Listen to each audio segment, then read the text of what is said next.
Okey, Assalamualaikum dan salam sejahtera kepada seluruh penduduk.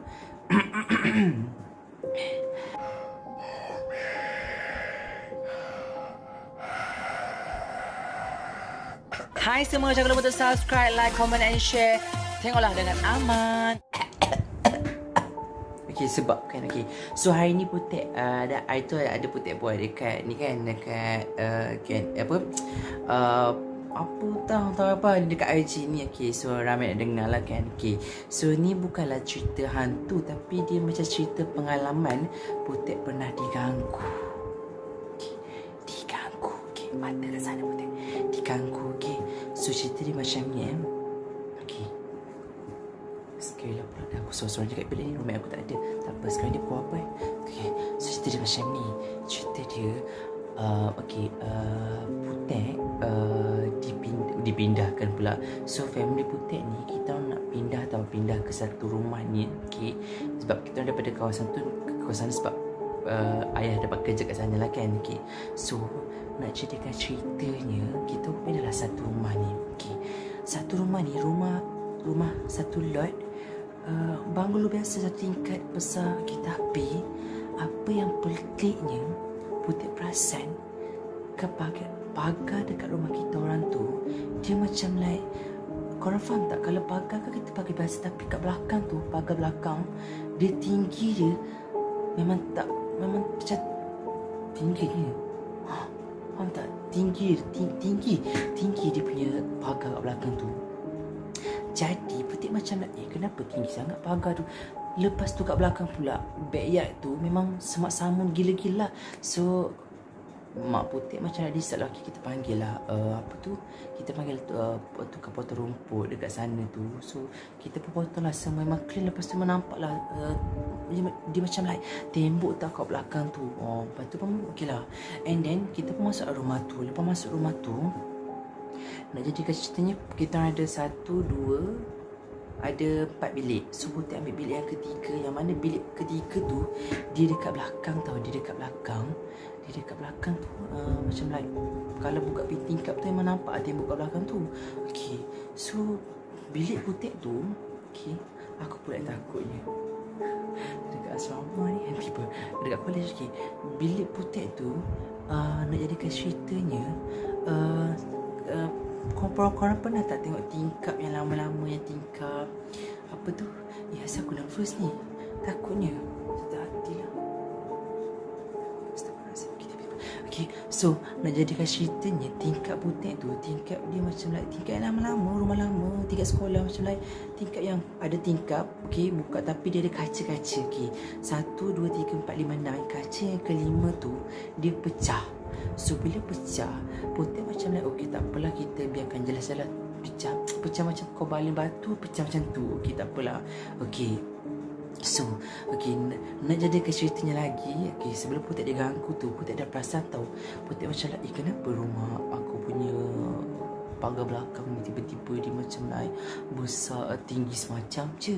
Okay, dekat rumah Putek tu, dia ada tepi tu ada macam kesemak tau. Putek macam like, okey lah, ajak adik, jomlah kita pergi ke mana ke, kok jalan ni boleh keluar ke kan. Okay, so Putek pun jalan. Okay, tiba-tiba rupanya sebalik tu, tembok belakang rumah Putek tu, okay, tembok belakang rumah Putek tu, rupanya ada satu rumah usang yang dekat rumah tu, dekat depan tu tulis Tok Bomo apa entah. Putek macam like, biasalah kan, bila kita kanak-kanak kan, dia macam like dia berbeza dengan pemikiran orang tua kan. Aku dah takut dah. Lepas tu pun nak jadikan cerita juga. Okay, Putek macam like, okay, tak apalah. Okay, so ceritanya berlaku macam ni. Malam tu Putek rasa macam like okay, malam tu Putek decide nak tidur kat belakang tu. Bukan seorang, Putek macam like ajak adik, tapi adik macam like tak nak tidur kat situ. So Putek pun okey lah, tak apalah, tidur kat sana lah seorang. Okay, so Putek pun tidur. Putek tidur kat sana. Okay, katil queen tau. Okay, so ni tingkap, ni katil. Okay, ni katil. So means tidur menghadap tingkap yang pecah. Korang bayangkan tidur menghadap tingkap yang pecah tadi. tapi ada lansir lah. So aku macam like, oh tak apalah, tak kisahlah kan. Okay, so nak jadi ke ceritanya lagi, Putih pun tidur.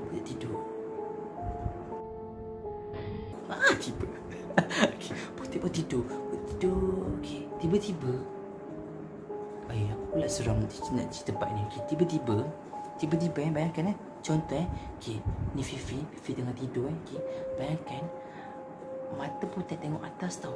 Daripada tingkat tu ada satu something tu, dia macam like apa benda dia tahu benda tu macam tak nampak tau, dia punya tubuh tampak sama, tapi dia macam satu bulat besar macam ni, macam like dia macam tu. Korang faham tak? Dia macam tu. Okay, masa tu Putih macam like, okay, korang pernah tak macam like rasa macam pernah kena tindih?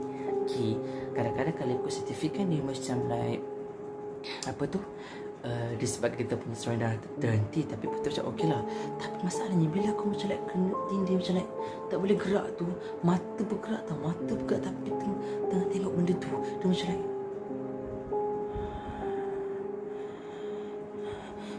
okay. So masa tu Putih macam like macam mana ni, sumpah takut gila tau. Sekarang pula aku takut je, sekarang aku apa okay, takut gila tau. And then Putih macam like okey lah. Lepas tu Putih tutup mata. Putih baca. Sebab Putih baca lah ayat kursi kan, ayat kursi. Okey. Tiba-tiba okey. So masa tu Putih macam like okey, aku rasa terus jerit macam Baba. Macam macam terus panggil lah. Sebab sebelah bilik aku tu bilik tempat kerja ayah aku. So Putih panggil lah dekat sebelah tu. Terus aku, kenapa dia macam like terus aku duduk sebelah. So macam like daripada kejadian tu Putih macam like macam curious kan. Daripada tu lah Putih macam selalu macam pergi belakang tengok keadaan. Itulah pengalaman rumah baru lah. Rumah macam dalam seminggu je. Macam tu lah cerita dia. Okay, so itulah cerita yang pertama. Okay, so cerita yang kedua. Okay, cerita kedua macam ni lah Cerita kedua ni masa ni dekat asrama. Okay, pada malam tu boleh bayangkan tak, korang boleh bayangkan tak macam like asrama tu dia macam panjang, lepas tu ada partition macam kita 50 cube okay. So malam tu Putih rasa macam nak solat tahajud lah, tiba-tiba pula rasa baik kan okay. So jadikan cerita dia Putih kalau cube 52 tu dia dekat toilet, macam cube Butek ni dia dalam depan sana macam 1, 2, 3, 4 macam okay. So cover lah nak ke belakang tu macam jauh gila kan. Dalam masa tu pukul 3, pukul 2 macam gelap gila. Memang orang dah tidur masa tu. Okay, so Putih pun decide lah, okay tak apa, aku keluar kat pintu depan tu lah. Dan sebab depan tu ada pipe air kan. Tak apalah, aku duduk situ je. Okay, so aku ambil solat, aku ambil wuduk semua tu. Okay, habis. Yang bodohnya Putih pula, astagfirullahalazim, kita orang ada partition lagi tu, tapi aku pula macam like, korang faham tak? Ni lorong. Lepas tu Putih pergi solat dekat tengah lorong tu pula. Astagfirullahalazim, tak tahu kenapa, takutnya. Okay, so jadi ceritanya Putih macam like apa tu, Putih pun kalau macam like ni lorong tu. So kiblat kita macam tu. So aku pun menghadaplah kiblat. At the same time aku nampak pintu tu terbuka. Pintu tu cahaya luar. Okay, so Putih pun macam Allah. Okay, lepas angkat takbir tu tiba-tiba aku macam takut. Sebab macam like dia macam getar gila tau. Putih masalah macam Putih macam terfikir nak habis je. Terus aku solat, aku tutup selimut. Okay, Putih macam nak habis gila. So macam like macam tu lah cerita dia. So setakat ni Putih ada 2 cerita. Ada cerita lagi tapi macam like tak nak lama-lama kata aku bosan pula. So that's from me, 2 cerita dia. So kepada yang request, so this ni lah cerita Putih dah gangguan pernah Putih alami. Masa tu umur darjah 3 dah sini. Kecil-kecil lagi lah, tapi boleh ingat dalam otak lagi yang macam like biasalah pengalaman kan. So thank you kepada semua yang setia bersama dengan Putih. Jangan lupa untuk subscribe, comment, like and share. Bye. Thank you kerana Sabar.